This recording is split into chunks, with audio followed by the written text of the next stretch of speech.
This is 8 Minutes, a podcast helping you understand the energy and climate challenge in just a few minutes. I'm your host, Paul Schuster.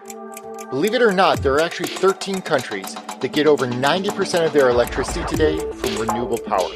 And at least, according to the World Economic Forum, 107 out of the world's 120 countries are showing meaningful progress towards transitioning to a cleaner energy system. There are a lot of great success stories out there on the energy transition. Today, I'll highlight some of the areas where the shift towards renewable energy is going well and see whether we can learn something from these early pioneers.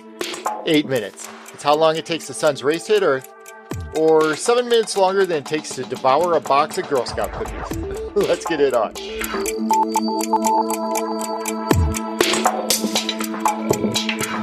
On July 28th, California met an impressive milestone. It marked the 100th day of the state having supplied 100% of its electricity demand with renewable power.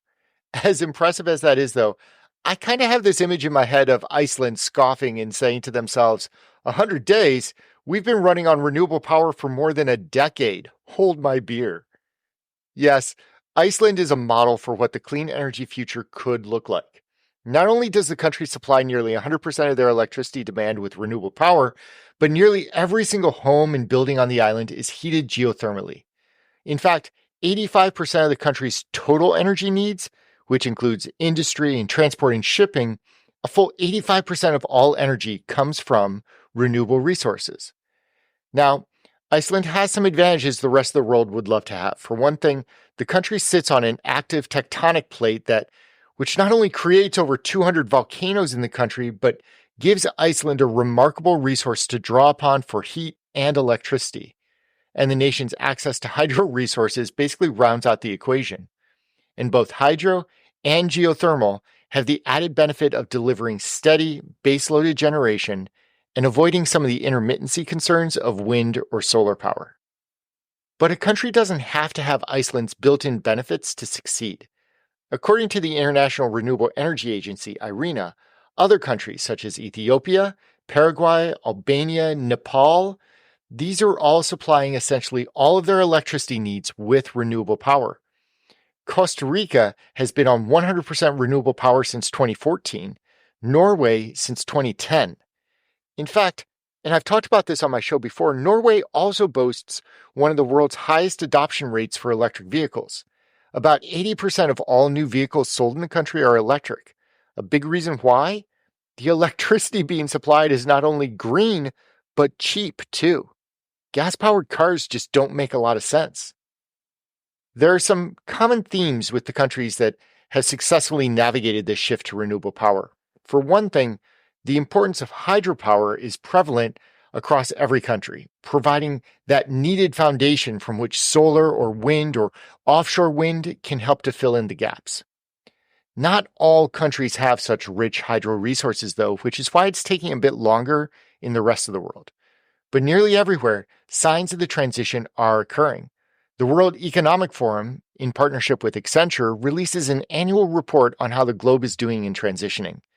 In the latest report, the WEF had positive news that 107 of 120 countries have shown meaningful progress over the past decade. Now, that's not to say that any of these countries are on track or that any will hit the commitments that they've made in the Paris Agreement, but the report does show progress. It just needs to be amplified and accelerated. The countries that seem to be doing the best in the energy transition seem to be Northern European: Sweden, Denmark, Finland, Switzerland. Lots of similar geological considerations as Norway, and these countries are taking advantage of that. France actually comes in fifth on the heels of real progress around energy efficiency efforts in the country. And for those wondering, the US clocked in at 19th on the list, while China slips in at 17th. And that's the main challenge, because as wonderful as it is to see whole countries shift to 100% renewable energy, these smaller countries have only a minimal impact on global emissions. In fact, the top 10 countries in WEF's report only represent about 1% of the world's emissions. If we look at just China and the US together, those two countries account for about 45% of the world's carbon.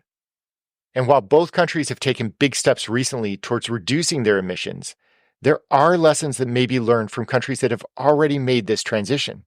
For instance, the importance of base-loaded power.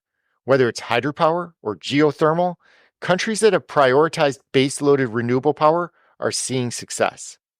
But that power doesn't need to be hydro or geo either. California, Scotland, England, these countries have shown that they can operate over long periods of time based on a combination of stitching together solar, wind, and battery technologies. Scotland, Denmark, and the Netherlands have proven the effectiveness of using offshore wind to provide baseloaded energy. The second lesson learned is how integrated the entire transition is. As mentioned before, Norway's EV shift is happening on the back of cheap renewable power. Data in Tanzania, Bangladesh, and Costa Rica has all shown that electricity prices fall in 100% renewable energy scenarios, which means it's an easier economic case to be made for EVs or heat pumps or industry electrification. And lastly is the need for supporting policy. The U.S. made big strides in this direction with the passage of the infrastructure bill and the IRA, but still has a ways to go. To bring up the WEF report one last time, they cited the lack of policy reform, in particular for transmission and interconnection, as hampering the ability for new renewable generation to come online. Something I think I may have talked about last week. The world is slowly pivoting towards a renewable energy future. What I think is amazing is that some countries are already there. They've made the shift and are now reaping the environmental and economic benefits that come with that. And what's more, the countries that are succeeding are not only big Western behemoths. It includes countries like Ethiopia, Nepal, Bangladesh, Costa Rica. If they can do it, what's our excuse? I'm Paul Schuster, and this has been your 8 Minutes.